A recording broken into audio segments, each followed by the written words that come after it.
everything is going to hell down here in Texas.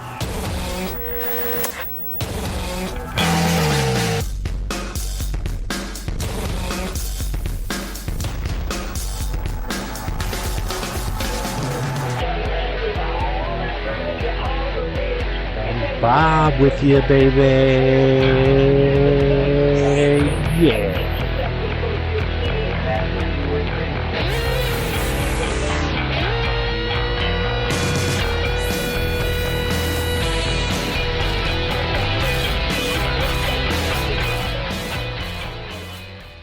What is up, everybody? This is your boy Rob Clark. This is the Lone Gunman Podcast, and this is episode number 206. Wow. What a crazy bevy of shows we've done here recently with the whole remote viewing thing. A lot of good feedback from people. And, even if you don't place a lot of stock in it, you have to stand up and take notice when things start to line up with what we do know. I think the guys over at the Farsight Institute, Dick and Daz, were pretty much spot on with a lot of their stuff, and it's amazing, what these guys can do with a little psychological training from our beloved government. But yeah, lots of good feedback and lots of things to take into consideration, when you're trying to figure out what happened that day on November the 22nd, 1963. And we're going to attempt to do some more of that here today for you. Now, today's show, we're going to be focusing on the Lee Bowers story and what he saw on November the 22nd, 1963. And for those of you not familiar with Lee Bowers, he was a railroad employee, and he was stationed up in the tower that kind of sits a couple 100 feet back from the fence line on the grassy knoll. So he was back in a tower in the middle of that parking lot by the railroad yard, and he had a pretty good vantage point to see what was going on, of course, in his parking lot and on the railway and behind the fence on the grassy knoll. And well, let me just put it this way. I'm going to give you Lee Bowers' handwritten statement. This is not the typed affidavit. This is a handwritten statement by Lee Bowers. The earliest documentation we have from the man himself. Okay, folks? It doesn't get any rawer than this. And let me also thank the Lone Gunman Podcast listener Bill Reed for suggesting this topic, and it happens to tie in with, of course, what we just heard about on the remote viewing sessions and what we've been talking about before this. So good call, Bill, and this one's for you, buddy. So let's get right into the Lee Bowers handwritten earliest statement given and see what he has to say. November 22nd, 1963. It says, I work at North Tower Union Terminal Company RI8H698. It's 3 p.m. 7 to 3 p.m. Monday through Friday. Sorry. Like I said, folks, this is handwritten, so bear with me. And it's in cursive, damn it. So, the tower I work in west and a little north of the Texas Depository Building. I was on duty today, and at about 11:55 a.m., I saw a 59 old station wagon come down the street toward my building. This street dead ends in the railroad yard. This car had out-of-state license plates with a white background and black numbers, no letters. It also had a Goldwater for 64 sticker in the rear window. This car just drove around slowly and left the area. It was occupied by a middle-aged white man, partly gray hair. At about 12:15, another car came in the area with a white man, about 25 to 35 years old, driving. This was a 57 Ford black two-door with Texas license plates. This man appeared to have a mic or telephone in the car with him. Or, hey folks, a radio transmitter. Just a few minutes after this car left at 12:20 p.m., another car pulled in. This car was a 61 Chevy Impala four-door, white and dirty up to the windows. This car had the same type of license plates as the 59 Olds.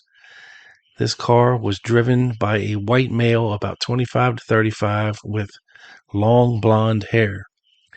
He stayed in the area longer than the other two and left at about 12:25 p.m. About 8 or 10 minutes after he left, I heard at least 3 shots very close together. Just after the shots, the area became crowded with people coming from Elm Street and the slope just north of Elm. Okay? So there we have Lee Bowers' earliest handwritten testimony, which was later transferred by the state of Texas County of Dallas.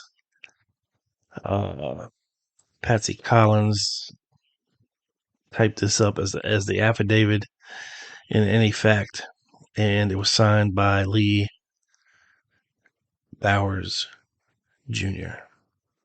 So that's the earliest statement that we have from Lee Bowers.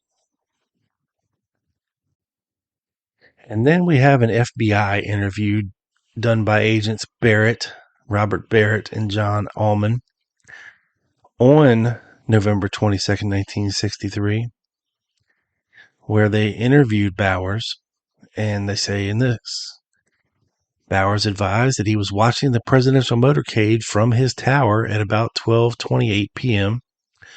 when he heard 3 shots.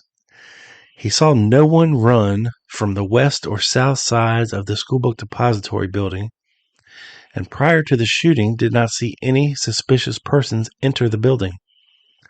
He stated he did observe 3 cars parked in the parking lot located west of the building. The first, a blue over white 59 Old station wagon, arrived at about 11:55. It had an out-of-state license plate consisting of 6 black numbers on a white background. The car was extremely dirty. There was 1 white male occupant, possibly middle-aged. The second car, a 57 Ford two-door with a gold stripe on the side bearing Texas license plates, arrived at about 12:15. Bowers believed the occupant of this second car was a police officer, as he observed him talking on a radio telephone or a radio transmitter. He was a white male, age about 30. The third car, a 61 or 62 white Chevy Impala four-door with an out-of-state similar to the plate which he observed on the first car, the 59 Oldsmobile, arrived at 12:22 p.m. This car had 1 white male occupant, age about 30, with dirty blonde hair, long on the sides, and wearing a plaid sport coat. This car was also very dirty. Following the shooting, Bowers observed that none of these cars were still in the parking lot. All right, so that's another statement from Bowers on the 11/22/63. from an interview with the FBI. And that's really about the extent of the only official statements, immediately after the assassination and before the Warren report testimony that he gave that we actually have. Let's see. I'm not sure of the date here, but it states this. This was an airmail delivery to Mr. Bowers from J. Lee Rankin that states, Dear Mr. Bowers, on November 29th, 1963, this commission was established and authorized to investigate and report on all the circumstances surrounding the assassination of President Kennedy and the killing of the alleged assassin Lee Harvey Oswald. Joseph Ball and David Beelan, attorneys on the staff of the commission, desire to take your deposition in Dallas on Thursday, April the 2nd at 2 p.m. in the office of the U.S. Attorney's Office, United States Post Office Building. Will you please telephone the United States Attorney's Office on receipt of this letter and advise whether or not you can be present at the time and place? The telephone number is Riverside 8-6961. For your information, I'm enclosing copies of Executive Order number 11130, creating this commission, and the rules of procedure of this commission for the questioning of witnesses by members of the staff. Sincerely, J. Lee Rankin. So obviously this letter was sent before April the 2nd because that is when it is requesting his presence to be deposed for the Warren Commission. And I'm not going to sit here and go through all his Warren Commission testimony. But we will certainly hit the high points. They go through his employment there. He goes through about seeing the cars there and, what his job was there. And so then they asked about the noises, right? And they say, yeah, you saw the president's car coming out to Houston Street from Maine, did you? Bauer says, yes, I saw that. And then they say, yeah, then you lost sight of it. And he said, yes, for a moment. And then you saw it again where? He said, it came in sight after to turn the corner of Elm and Houston. And Ball asked him, did you hear anything? And Bauer says, I heard 3 shots, one, then a slight pause, and then 2 very close together. Also, reverberation from the shots. And were you able to form an opinion as to the source of the sound or what direction it came from, Bauer says, well, the sounds came either from up against the school depository building or near the mouth of the triple underpass.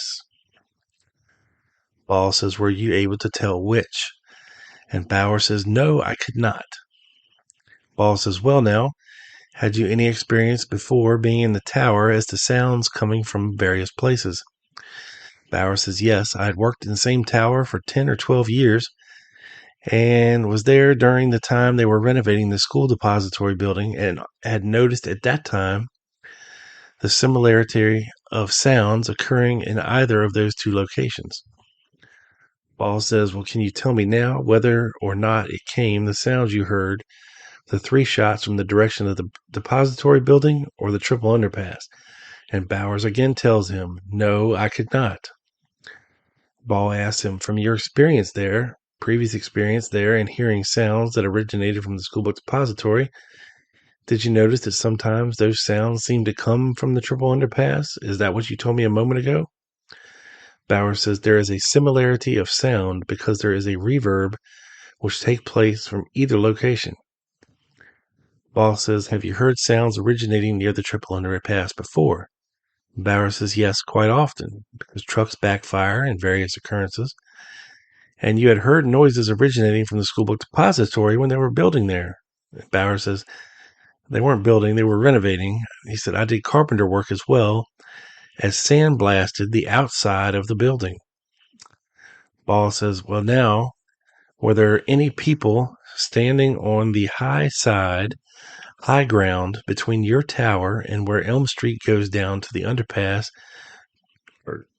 goes down under the underpass towards the mouth of the underpass? Bowers says, directly in line towards the mouth of the underpass, there were two men. One man, middle-aged or slightly older, fairly heavy-set, in a white shirt, fairly dark trousers. Another younger man, about mid-20s, in either a plaid shirt or plaid jacket. Ball says, were they standing together or standing separately? Bowers says, they were standing within 10 to 15 feet of each other and gave no appearance of being together as far as I know. Ball says, in what direction were they facing? Bowers says they were facing and looking up towards Main and Houston and following the caravan as it came down. Ball says, did you see anyone standing on the triple underpass? Bowers says, on the triple underpass there were two policemen, one facing each direction, both east and west. There was one railroad employee, a signalman there with the Union Terminal Company, and two welders that worked for the Fort Worth welding firm. There was also a laborer's assistant furnished by the railroad to those welders. Mr. Ball says, you saw those before the president came by? You saw those people? Yes, they were there before and after. And they were standing on the triple underpass. Bowers says, yes, they were standing on top of it, facing towards Houston Street, all except, of course, the one policeman on the west side. Ball says, did you see any other people up on this high ground? Bowers says, there were one or two people in the area, not in the same vicinity. One of them was a parking lot attendant that operates a parking lot there. One or two. Each had uniforms similar to those custodians at the courthouse. But they were some distance back, just a slight distance back.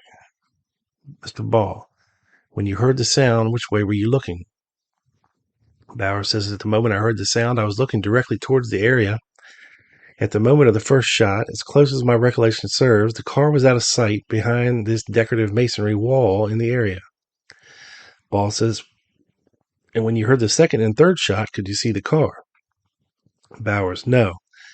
At the moment of the shots, I do not think that it was in sight. It came in sight immediately following the last shot.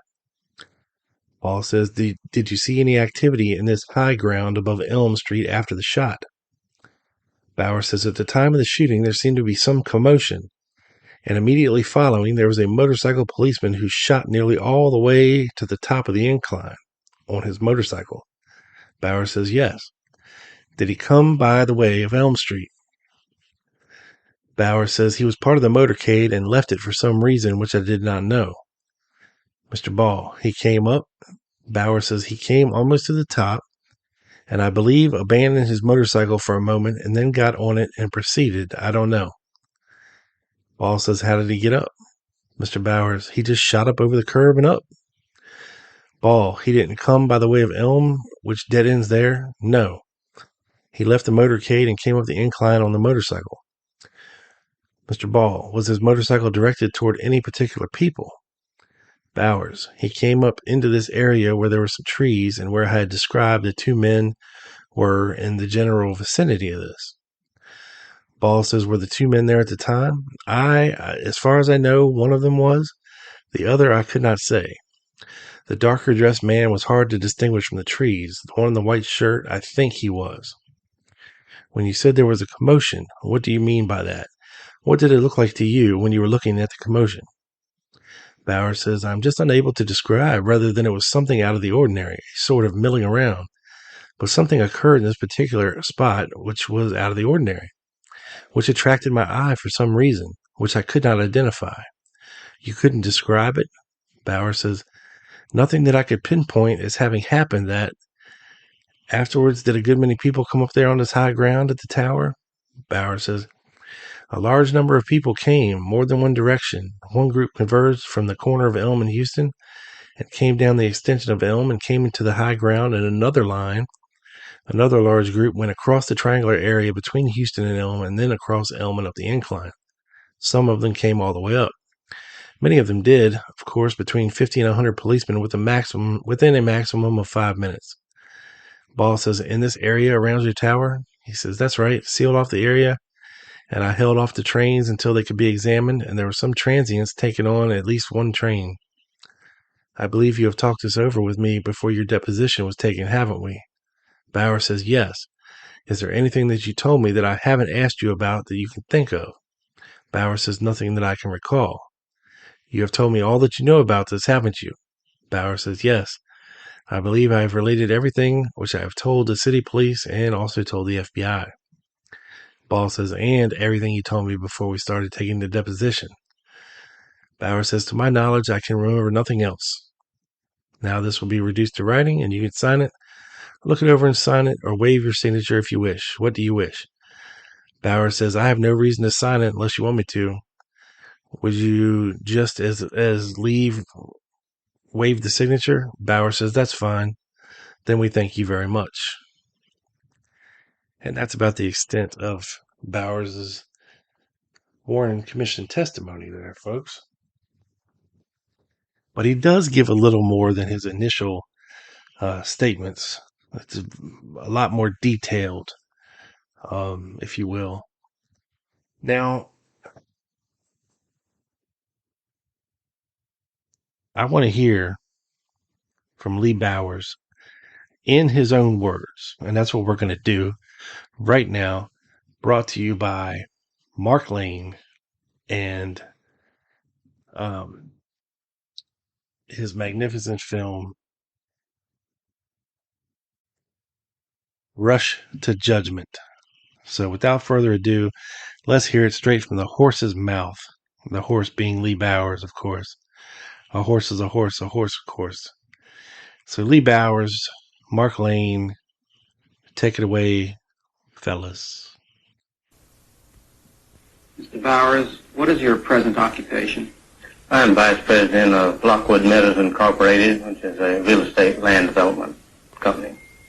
And where were you employed on November 22nd, 1963? At that time, I was employed as a tower operator for the Union Terminal Company. And where were you at about 12:30 that day? I was at the south end of the terminal of the tower building, rather looking down toward the terminal and observing the motorcade as was everyone else in the area. Could you tell us what you heard and what you saw from about 12 noon until the time that the shots were fired? Well, for some time that morning, since perhaps 10 o'clock in the morning, we had the area pretty well sealed off, and the policemen had been stationed on the triple underpass as well as other strategic corners in the area, so that there was very little traffic moving into this area at this time. This is a dead-end area which is used primarily for parking. After 11 or 11:30, there was practically no movement in the area whatsoever.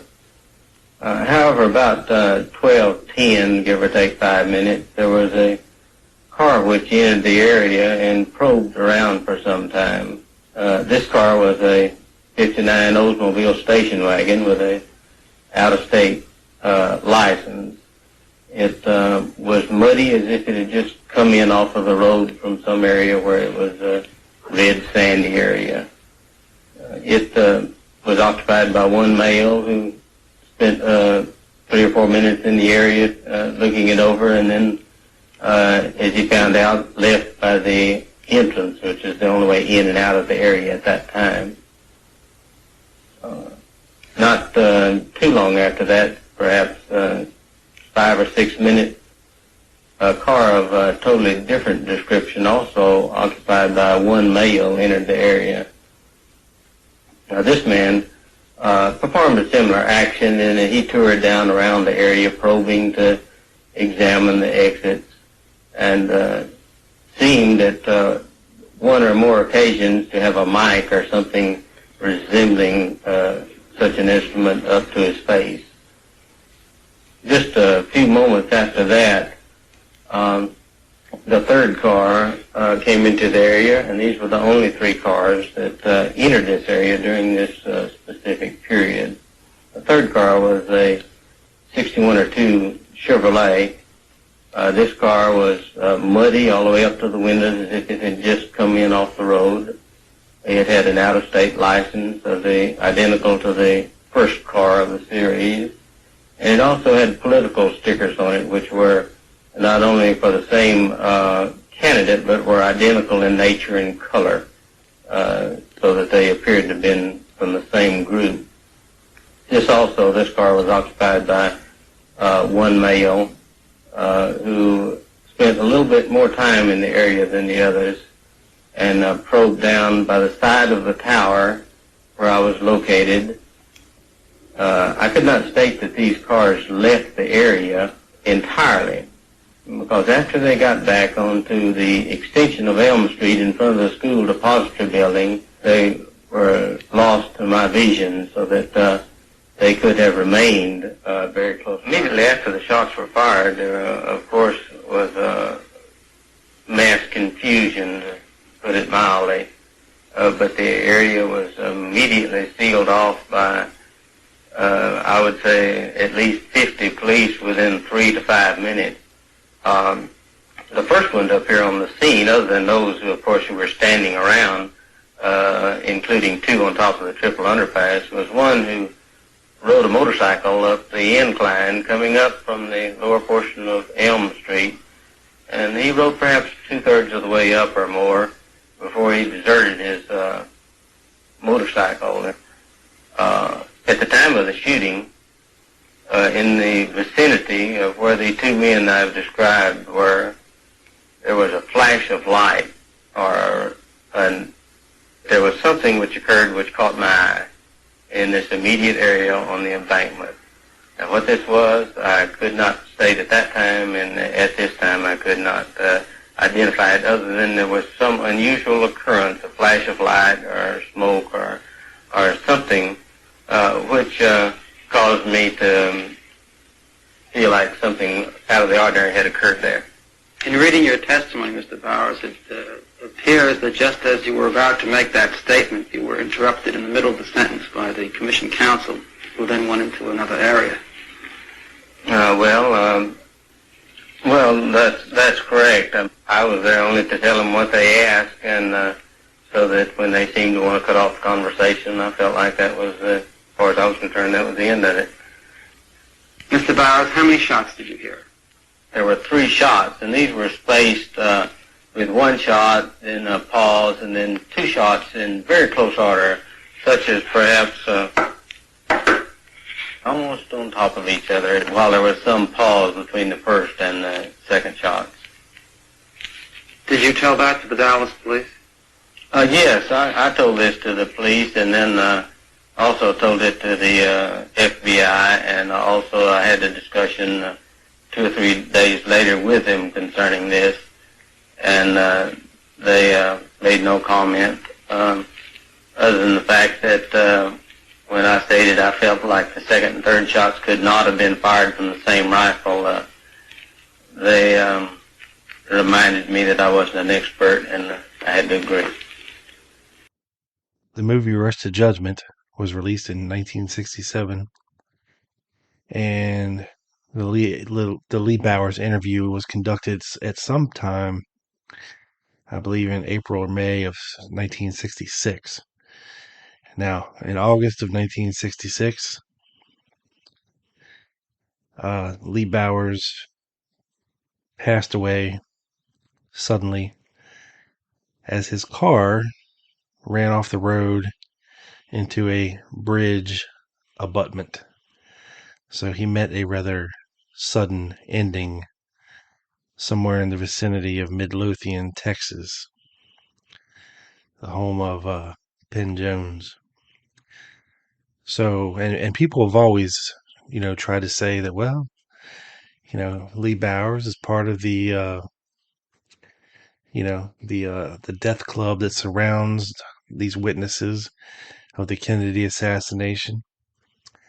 Maybe these guys saw too much and were saying too much and needed to be done away with. And, we'll leave that speculation up to the individual, but, it's interesting nonetheless, for sure.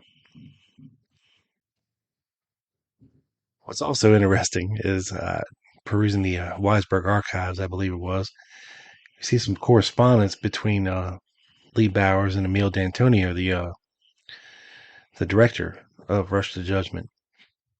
And it's basically Bowers wants assurance that if he appears in this movie and says what he knows, that anything, any blowback, any lawsuits, anything whatsoever that could come back on him would be covered by the production company, Emil D'Antonio, Mark Lane, et cetera, et cetera. And this was all agreed upon, signed away on, and that's why we have Lee Bowers in the movie Rush to Judgment. Now,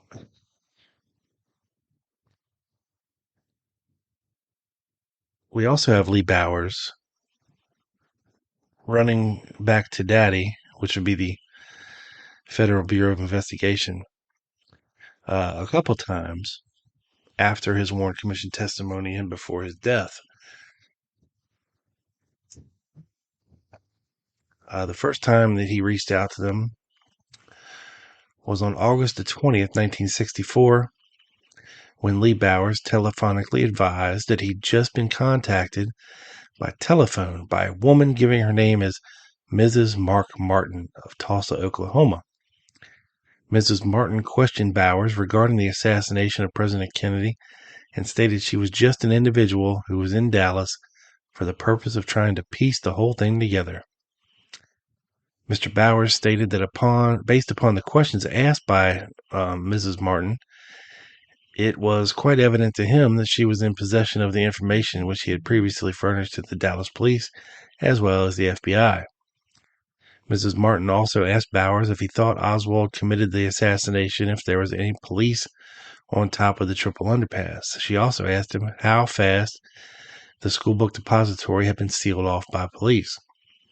It is noted that the Mrs. Mark Martin who telephonically contacted Mr. Bowers is possibly identical with Mrs. Mark B. Martin, also known as Shirley Martin of Hominy, Oklahoma, who is reportedly conducting her own investigation into the assassination of President Kennedy. There is attached a detailed report of the interview of Mr. Lee Bowers on August 28, 64, pertaining to his telephonic conversation of August 20th, 1964, with the aforementioned Mrs. Mark Martin. So, Mr. Lee Bowers was interviewed at his present place of employment, which is the Green Clinic and Hospital on Englewood Street in Dallas. So, I guess not too long after the assassination, Bowers decided to switch professions. He went from working in the railroad tower to working at the Green Clinic and Hospital, which we'll get into more here in a little bit. Mr. Bowers advised that on November 22nd, the day of the assassination, he was employed as a tower man at the North Tower Street Union Terminal Company, a railroad which is located adjacent to the Schoolbook Depository Building and the Triple Underpass, which President Kennedy's automobile was about to pass under at the time of the shooting. Mr. Bowers stated that at approximately 12:15 on Thursday, August 20th, he received a local call at work from a woman who identified herself as Mrs. Mark Martin of Tulsa. Mrs. Martin described herself to Mr. Bowers as a private individual conducting her own investigation into the events in Dallas on the day of the assassination of President Kennedy. Mrs. Martin expressed to Mr. Bowers her desire to have a personal interview with him in his office about what he had witnessed and testified to as having seen at the Triple Underpass in the vicinity of the Schoolbook Depository at the time of the assassination. Bowers stated he advised that he told Mrs. Martin that he had nothing to offer for her, and he saw no reason for her to interview him regarding this matter. According to Mr. Bowers, Mrs. Martin stated she desired to talk to him just for a minute or two. He stated their telephone conversation lasted about 7 or 8 minutes. Mr. Bowers stated Mrs. Martin then commenced to ask him direct questions which indicated to him that she had full knowledge and had possibly read the report of his previous interview with the Dallas police and the FBI. He noted that while she had also been interviewed by a representative, or that he had been interviewed by a representative of the commission, her questions did not indicate to him that she had seen the president's commission report on his interview. It wasn't out yet. As a few things he had discussed with the commission's representatives were not touched on by Mrs. Martin. While Mr. Bowers does not recall the exact wording of Martin's questions, he recalled she inquired as to whether or not he was going to author a book, to which question he replied no. Her primary interest seemed to concern what had transpired at the triple underpass and the area of the grassy knoll at the time of the shooting. She wanted to know who was on the underpass and what these individuals did at the time of the shooting. Mr. Bowers stated he told her he had no comments to make on the matter as he testified as to what he had seen. She persisted with her questioning and wanted to know if there were any policemen on top of the underpass. He told her there were 2 uniformed officers on the underpass, one at each end. She then wanted to know if they left their post, and Bowers answered that within 3 minutes after the shooting, there were some 100 policemen in the area of the underpass. Bowers stated that the reason he even talked with Martin so long as he did was because he was interested in finding out just who she was and how much she knew about his previous interviews with law enforcement agencies. Mrs. Martin asked Bowers about his interview with the President's Commission, and he told her that he had no comment to make in this regard. Martin questioned him about 3 automobiles he had seen parked near the schoolbook depository, and she described these 3 cars to Mr. Bowers in detail. Bowers stated that Mrs. Martin wanted him to evaluate the info he had previously given to law enforcement agencies, and he stated that he would not evaluate his testimony as she had reported just what he had seen. He told her to call the FBI if she wanted an evaluation of his information. Bowers advised Martin wanted to know if the shots he heard came from the inside or outside of the schoolbook depository building, and he answered her that in view of all the many noises in the area, he could not say for sure where the shots came from. Bowers then told Martin he was very busy. She thanked him, and the telephone conversation ended. Mr. Bowers stated that Martin's questions were directed along the following lines. 1. His previous testimony. 2. Events at the underpass at the time of the assassination. 3. Occurrences in the area of the schoolbook depository building at the time of the assassination. 4. Where the shots had come from. And 5. An evaluation of what he had witnessed on November the 22nd, 1963. Bowers stated that Martin had undoubtedly obtained his office telephone number through a local call to his residence, which telephone number is listed in the Dallas telephone book. He had questioned his father and son as to whom Mrs. Martin had spoken on August 20th, and each had told him that he had not spoken to any such woman that day. However, his father recalled a telephone inquiry about 2 weeks previously from a woman asking for his office telephone number. It is noted that Mr. Lee Bowers was previously interviewed by special agents of the FBI on November 22nd, 1963, regarding what he had witnessed today at the time of the assassination. At that time, Bowers advised that he was watching the presidential motorcade from his tower at about 12:28 p.m. when he heard 3 shots. He saw no one run from the west or south side of the schoolbook depository building, and prior to the shooting did not see any suspicious persons enter the building. However, he stated he had observed 3 cars parked in the parking lot located west of the schoolbook depository, and Mr. Bowers described these 3 cars in detail. Following the shooting, Bowers observed none of these cars were in the parking lot.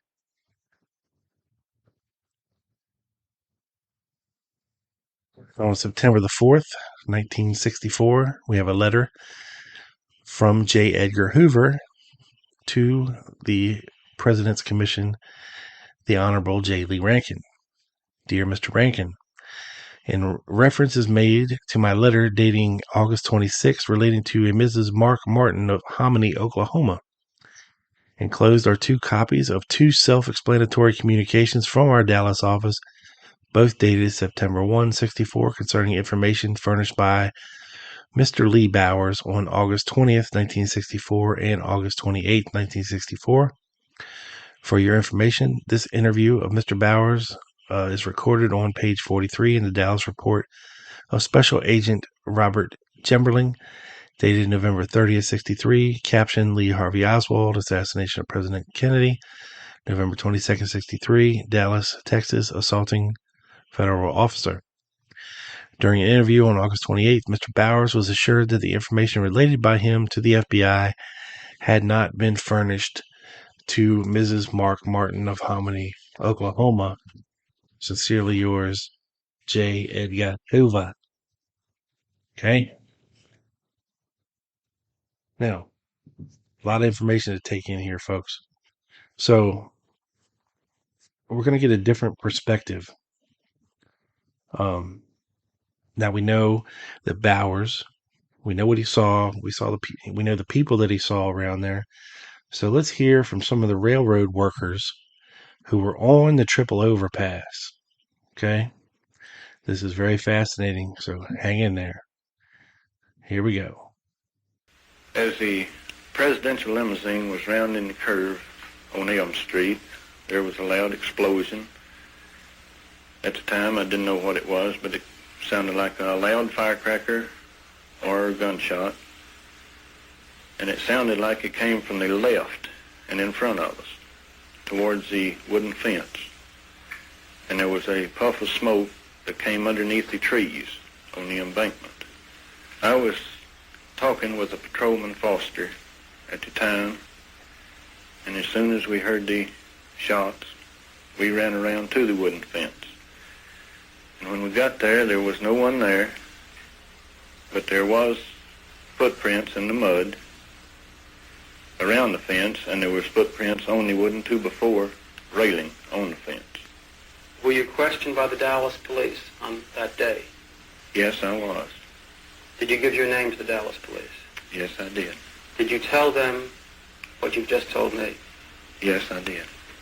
Were you subsequently questioned by agents of the Federal Bureau of Investigation? About a month later, I was questioned by the FBI. Did you tell them what you told me and what you told the Dallas police? Yes, I did. Were you ever called as a witness by the Warren Commission? No, sir, I wasn't. Where were you on November 22nd, Mr. Dodd? I was standing on the underpass, Commerce Underpass in Dallas, Texas. Were you there alone? No, I was along with 3 friends of mine. Railroad men? Yeah, all railroad men. Mr. Holland was one of them. That's right. And did you see anything which might indicate to you where the shots came from? Well, we all four seen about the same thing as the shots. The smoke came from behind the hedge. Did you look in any particular direction when you heard the shots? Yes, I looked over to where I thought the shot came from, and I saw a puff of smoke still lingering underneath the trees in front of the wooden fence. Is this the exact spot you were standing on November 22nd, Mr. Holland? That's correct. This is the exact spot that I was standing November the 22nd, waiting for the parade. And where did you hear that third shot come from? Right over about 20 or 30 feet from the other end of that little picket fence. And where was the smoke that you saw? It drifted right out underneath those green trees, those 2 trees. From behind the fence? From behind the fence. It kind of hung there just like for a few seconds, just long enough that you could see it over there. And then what? Smoke. And then what'd you do? Immediately after the president's car came underneath this overpass, 4 of us broke a run around this fence to find out if we could see anybody leaving the area. Can we walk this way now that you went on the 22nd? No, we can walk that way right now. Fine. We were trying to see what we could see, and This was the direction you walked on the 22nd. this was the direction. I made this right turn, jumped this steam line, this pipe, and one man right behind me jumped, and another one jumped right on top of him. Fell on top of him? Fell on top of him. And were there more cars here on the 22nd than there are today? They were bumper to bumper. It's just a sea of cars. You couldn't hardly get through them. We were jumping over the bumpers, over the hood of the cars to work our way to the spot that we saw the smoke and heard the shot. Then we came up to the wooden fence. Mr. Holland, did you remain behind here for a while when the police officers were searching the area? Approximately 15 minutes before I had to go back to my office. There was about 40 or 50 people around here searching. And what did you find here? A lot of footprints behind this car, mud on the bumpers. And I looked around to see if I could find some empty shells or any evidence of a shot being fired and the bullet shell rejected from the gun. And this is where I saw the smoke from the third shot. The Warren Commission published just a very small portion of your testimony and used your testimony as proof that no shots could have come from behind the fence. Did they accurately and fairly use your testimony?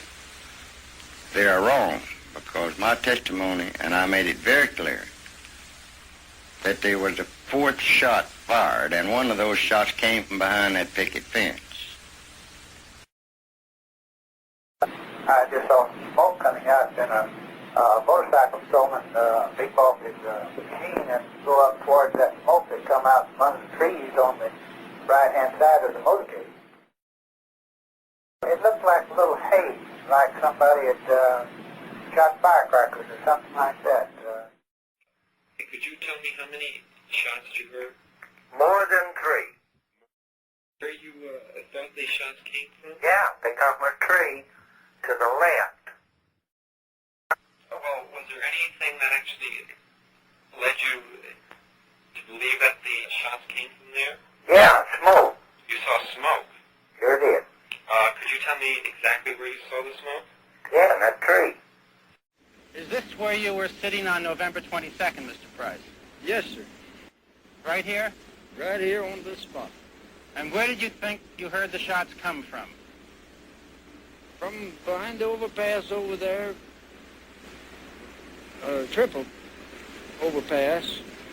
That's where I thought the shots were coming from. And where did you see the man run? Over behind that wooden fence, past the cars, and over behind the Texas Depository building.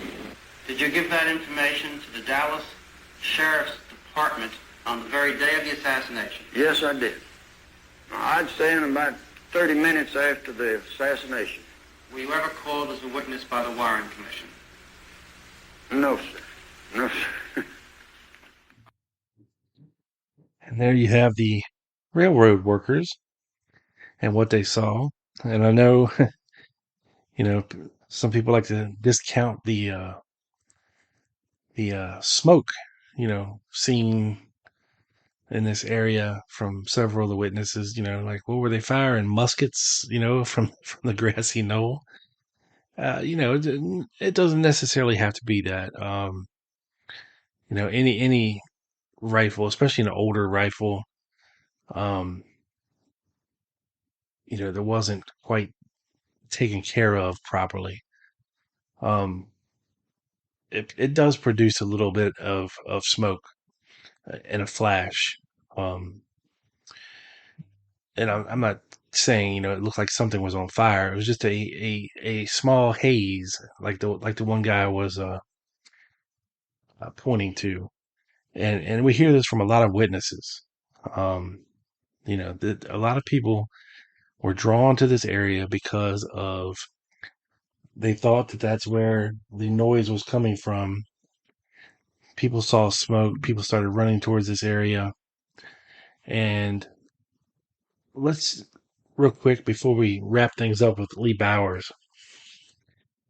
And the reason I'm playing you all these clips is so you can hear from the people themselves in their own words and how it acclimates with what Lee Bowers saw, what our remote viewers saw, and what those of us who are fairly certain of in the conspiracy that a shot did come from the grassy knoll.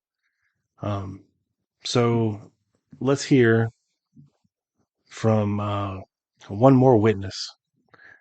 And it's not actually from him because he's deaf and can't really speak. So this is a translator for Ed Hoffman relating what he saw that day. So check this out. I'd gotten off work early because I had a dentist's appointment.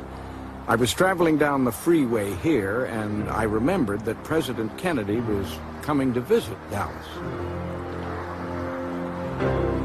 I parked my car here. I realized at this spot that I would be able to see Kennedy pass close by. I stood here and waited, and I was looking towards where he would be coming from. I suddenly saw two men who looked suspicious directly over there in the car park. 25 years ago, these trees did not obscure the view. From his position at the side of the freeway, Ed Hoffman could clearly see the car park area behind the grassy knoll. I saw a man standing here, wearing a black hat and a blue jacket.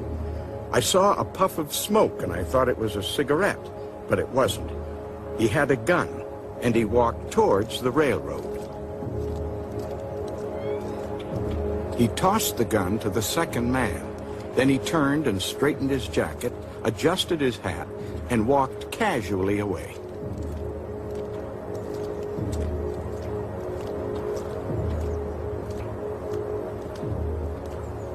The man with the striped shirt, the railroad shirt, walked over to the electrical box with the gun. He took the gun apart. He put it in a toolbox.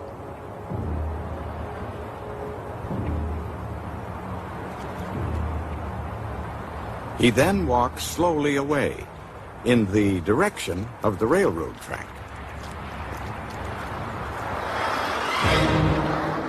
When the motorcade passed by below me here, I realized that Kennedy had been shot. I was horrified. I saw a policeman standing on the railroad bridge, and I tried to get his attention, but he didn't see me. So I got in my car and drove to the area where I had seen the two men. But there were so many people there, and I couldn't find them. I went to the FBI to tell them what I had seen. They didn't want me to say anything. So there you have the Ed Hoffman story and what he saw behind the picket fence. And the reason I play that for you is because it's eerily similar to the remote viewing of what was going on up there behind the grassy knoll, how many people were involved, the use of radios being involved, a toolbox, a couple people leaving in different directions, yada, yada, yada. So, you know, all you can say is like, wow, when you start putting all this stuff together. Now, I want to wrap up the Lee Bowers story now with an article from the third decade by Dave Perry, who kind of shits on the Lee Bowers conspiracy theory that he was murdered because he knew too much, and that's fine. You know, I can appreciate when a researcher really dives in and goes to talk to the people who need to be talked to and not just conspiracy buff fluff. So let's see what Dave Perry found out concerning the Lee Bowers story. So, on May the 6th, 1992, on the Now It Can Be Told, aired a program with the intriguing title, The Curse of JFK. And during that show, Geraldo Rivera and his staff of reporters discussed the death of Lee Bowers Jr. Bowers died August 9th, 1966, about 4 hours after the car he was driving in drifted off a North Texas road and struck a concrete abutment. At the time of the Kennedy assassination, Bowers worked in a railroad switch tower behind Dealey Plaza. As tower operator, he had an unobstructed view of the area in back of the picket fence. The House Select Committee identified that location as the probable position of a second gunman. The Warren Commission felt Bowers' observations were important enough to depose him. Over the years, investigators have related conflicting accounts of how Bowers died. Some individuals claim the auto accident was a murder. The account usually follows the line that someone killed Bowers because he had seen too much, and he never told the Warren Commission all he knew and could have identified participants in the assassination.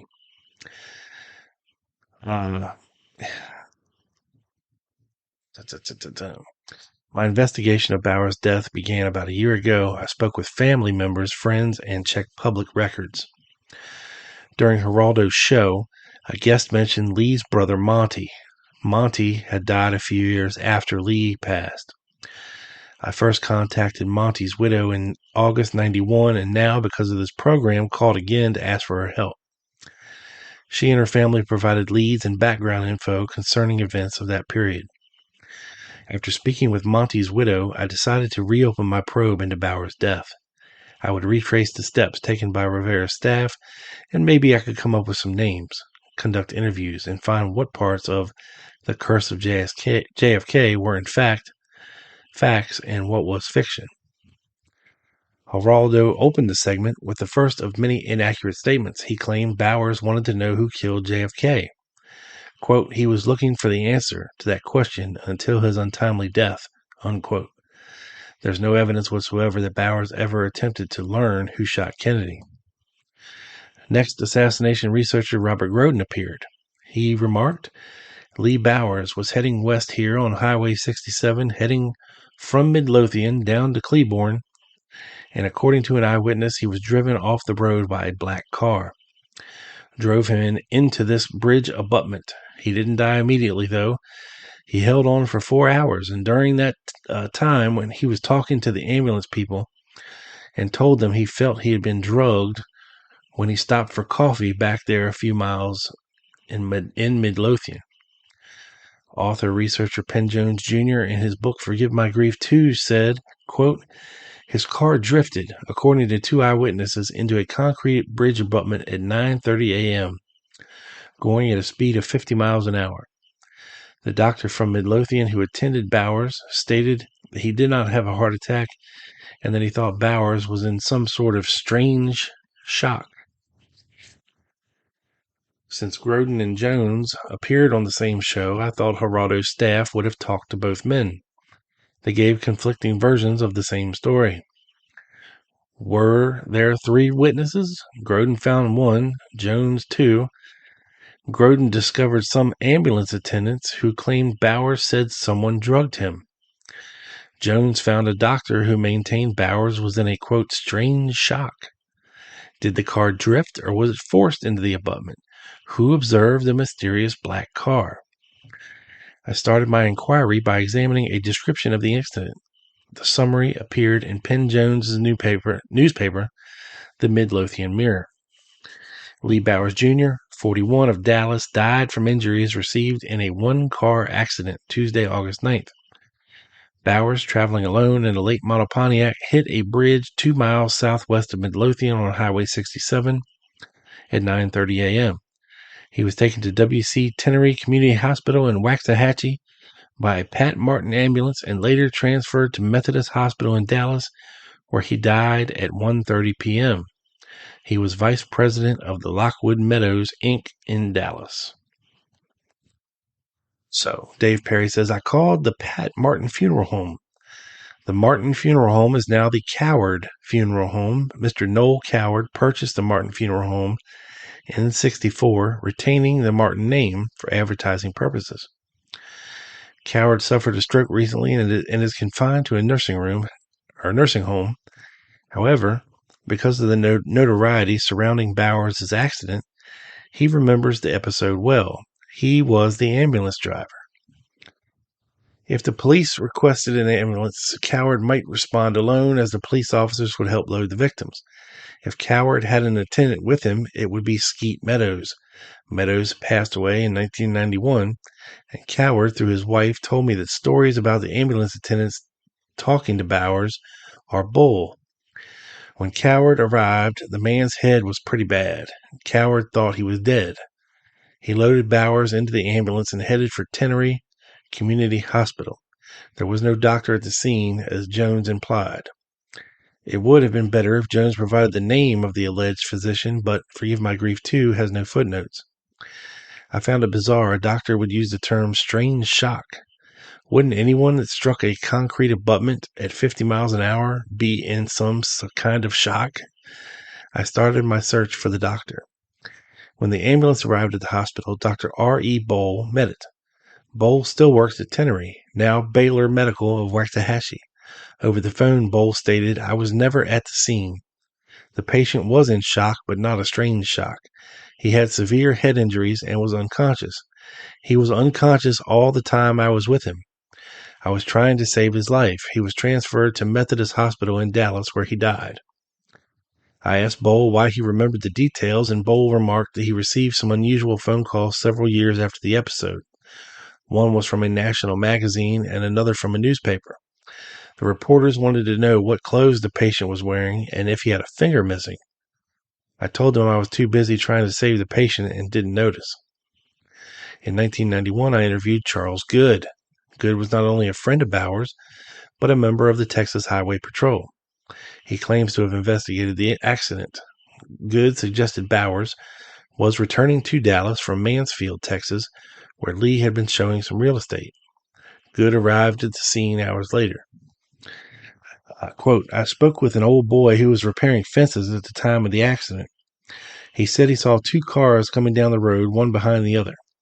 He turned away for a moment and then heard a crash and looked back. One car had hit a bridge abutment and the other kept going. From his interview with the witness, Good formed the opinion that another car forced Bowers' vehicle off the road. I discussed the possibility that Bowers drove the car in the rear. If the driver in front wasn't looking in the rearview mirror, he would not know the accident occurred. Good conceded the point, a valid one. Midlothian is a small town. Now, hang on a second. So, Bowers couldn't have been in the front car because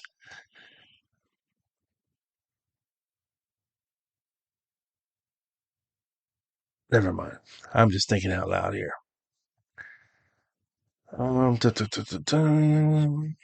Midlothian is a small town.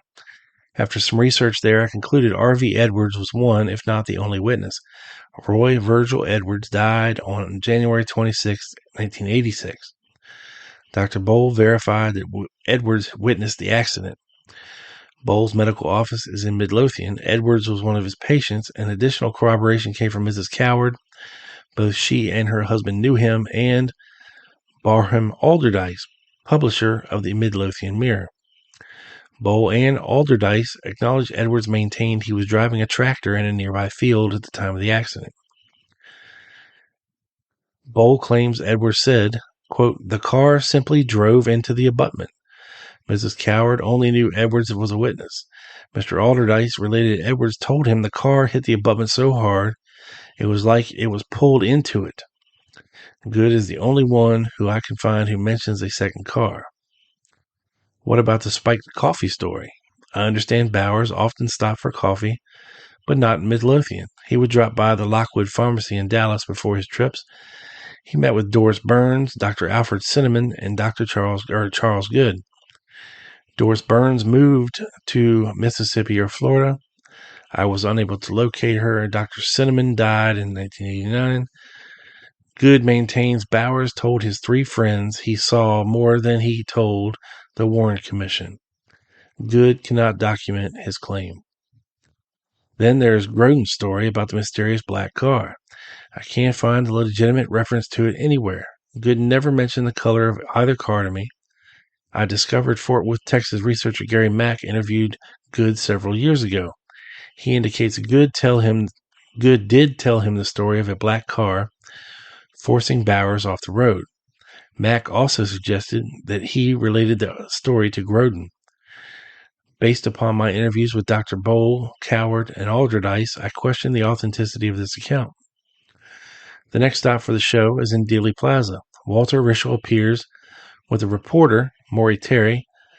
Rischel confides that Bowers told him all about what he saw from the railroad switch tower. He explains that Lee saw two men fire shots from the picket fence, and the reporter asks Rischel why he thinks Bowers was afraid to speak out. Quote, Lee had disappeared for about 2 days. One night I know for sure. It was very uncharacteristic of him, and when he came back, one of his fingers was missing on one of his hands.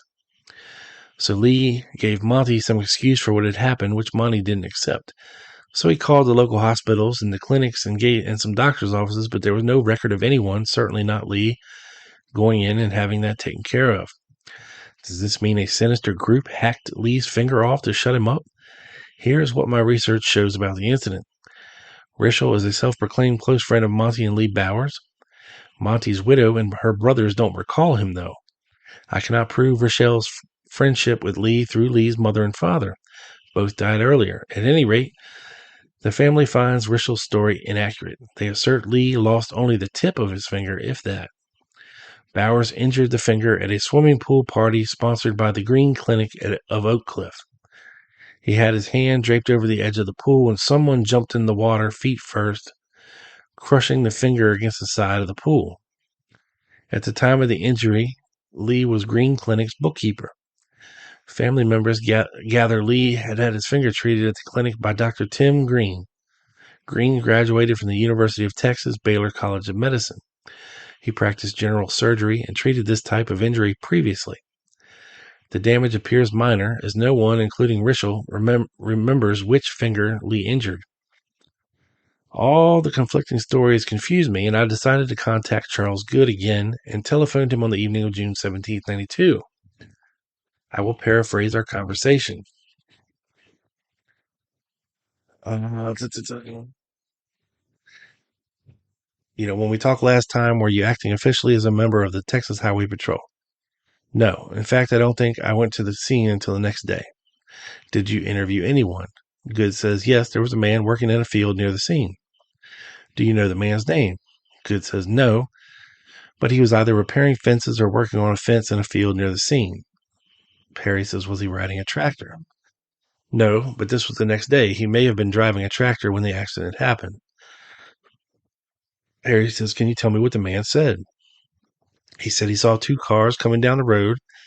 Then he turned away, heard a crash, and looked back, and one car had run into the abutment, and the other one had kept going. Did the man interpret this as suspicious? Good says no. Did the man describe the color of either car to you? No. I never asked about the color of either car. Did you ever hear of Roy Edwards? Good says no. I believe that was the man you spoke to. Good says okay, but I don't remember his name. Perry says, did you ever hear of Walter Rischel? Good says no. Do you remember if Lee ever lost a finger? Good says, I don't remember Lee losing a finger, but I think he cut a finger on a table saw. He came into the Lockwood Pharmacy one time with a finger bandaged. I don't think Dr. Cinnamon was there at the time, and Doris Burns and I asked him about it. Just before Lee injured his finger, did he disappear for a couple of days? Good says, absolutely not. Do you recall how long before Lee's death he injured his finger? Good says, I can't remember exactly. So, back to the program. Since the reporter had discovered in Rischel a friend of both Lee and Monty, why not get a, quote, expert opinion on Lee's death? Rischel quickly obliged. He contends that shortly after Lee died, he was in Monty's office. Monty was very upset because the insurance company had refused to pay the claim. I can't recall too vividly, but I believe that Monty felt that the insurance company did not believe that the death was accidental. Walter Rischel is correct on this point. The insurance company did not want to make good on the claim immediately. Monty Bowers' widow tells me Monty had to deal with the insurance adjuster's belief that it was no accident. The company thought it was suicide. Lee obtained an accident health life policy within a year of his death. The insurance company was investigating under the, quote, suicide clause contained on the policy. Permissible provisions. State law permits insurers to include policy restrictions for suicide, aviation, and war. A suicide restriction is included in nearly every ordinary life policy. An aviation exclusion seldom is found, and the war clause is contained in policies issued during war or threat of war. Quote, suicide. If the insured commits suicide within 2 years From the inception of the policy, the liability of the insurer is limited to a return of premiums. Insurers, in the absence of this clause, would be subject to severe adverse selection. At this point, Geraldo's brother Craig Rivera declares Bowers also told his minister that he had seen more than he told publicly. To learn the name of this individual, I checked the Bowers obituary. The item appeared in Dallas Times-Herald August 10th, 1966 on page 12C. Funeral services were to be held at 3 p.m. Wednesday at the Casa View Methodist Church. The Reverend Wilfred Bailey was to officiate at the services. Local researcher Dr. David Murph interviewed Reverend Will Bailey. Coincidentally, David Murph is a minister who has known Bailey for several years. The two talked on June 11, 1992. Bailey commented, "Lee did discuss that day with me. He said he saw movement behind the fence. He believed something was going on, but never got more specific than that. He did not share with me any more than he shared with the Warren Commission." We return to the studio where Geraldo is questioning Craig. Geraldo asked, "If Lee Bowers' death was not accidental, what was it?" Joining me now, Craig Rivera. "What was it?" Craig Rivera responds, "We don't really know because the death certificate is missing." Craig is guilty of inaccurate reporting. The death certificate is not missing. Anyone can obtain a copy, as I did, by visiting Dallas City Hall, filling out an application, and paying a fee of $9. Geraldo continues, "What about the official autopsy?" Craig answers, "There is no official autopsy either." He managed to get that right, but for the wrong reason. If we read the death certificate, he would discover an autopsy never did take place due to multiple head and internal injuries being the cause of Lee's death. The statute requires an autopsy for deaths by violent or unnatural means. The Justice of the Peace reviewed the evidence and felt an autopsy was unnecessary. And remember how Rischel claimed Bowers said he noticed two men shooting Kennedy? There is yet another version of this story.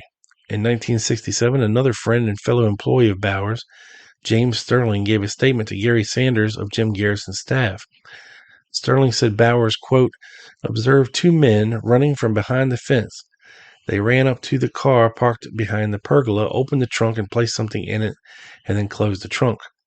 The two men drove the car away in somewhat of a peculiar method. In this rendition, no mention is made that Bowers witnessed the actual shooting." Mark Lane asserted Warren Commission counsel Joseph Ball interrupted Bowers as he was about to give that additional information about what he saw. Many individuals forget Lane interviewed Bowers on March 31st, 1966. What additional important detail did Lane get from Lee that the commission did not?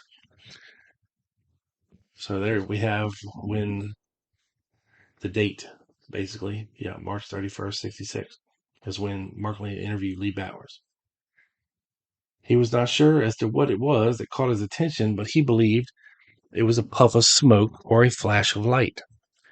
I find it incredible that some people profess Bowers told them more than he told Lane. It would appear researchers and Bowers' quote friends have developed and sought corroboration for their own unsubstantiated stories. They lose sight of the truth as they twist and embellish the facts. In the end, Monty Bowers concluded Lee's allergies contributed to his death. Both Monty and Lee had severe allergies and were prone to fits of sneezing. They took antihistamines that provided little relief. Monty told representatives of the insurance company his allergies bothered him to that day. He assumed Lee experienced similar symptoms, had a sneezing fit on the highway, and lost control of his vehicle. So,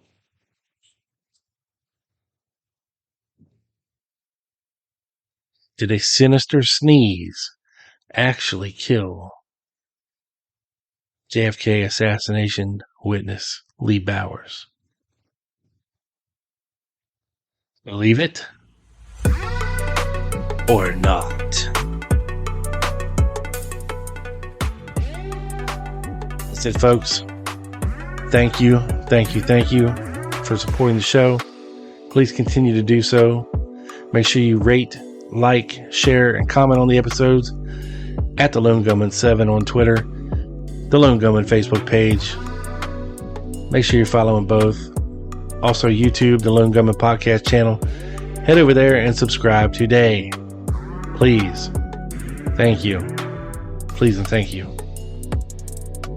Till next time, America. This is Geraldo Rivera. This is Rob Clark. Signing off.